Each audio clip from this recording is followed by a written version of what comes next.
بسم اللہ الرحمن الرحیم۔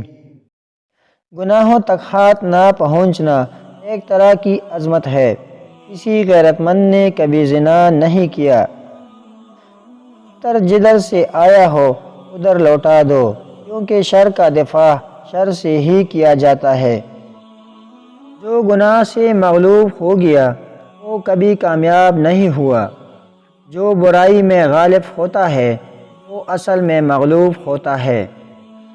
جو اپنی آبرو بچا کر رکھنا چاہے اسے چاہیے کہ بے جا جھگڑا موڑ لینے سے کنارہ کش رہے۔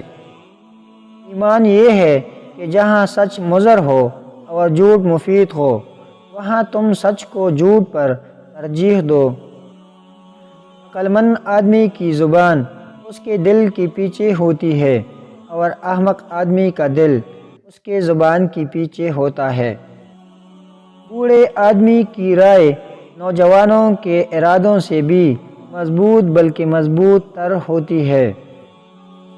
سب کا سب سے بہتر اور کامیاب دوا ہے۔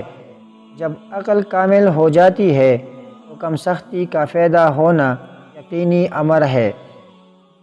انسان کی بزرگی توڑا بولنے اور اس کی فضیلت کثرت تحمل سے ظاہر ہوتی ہے۔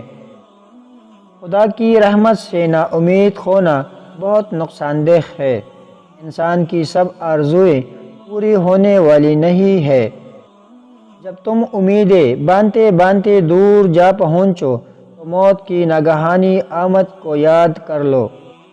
مال امیدوں کو مضبوط کرتا ہے اور موت آرزوؤں کی جڑ کاٹتی ہے۔ تنگی آرام سے اور موت حیات سے بہت قریب ہے۔ زمانے کے پل پل کے اندر آفتیں پوشیدہ ہے۔ دنیا مسافرخانہ ہے مگر بدبختوں نے اسے اپنا وطن بنا رکھا ہے۔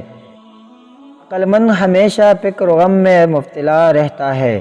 ادب بہترین کمالات اور حیرات افضل ترین عبادات سے ہے۔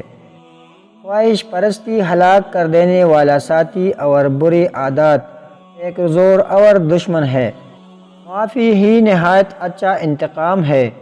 علم بے عمل ایک آزار ہے اور عمل بغیر اخلاص بیکار ہے۔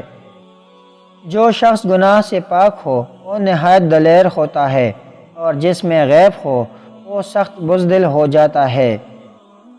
حرص سے روزی نہیں بڑھتی مگر آدمی کی قدر ضرور گھٹ جاتی ہے۔ عبرتناک واقعات سے عبرت کی سبق سیکھو۔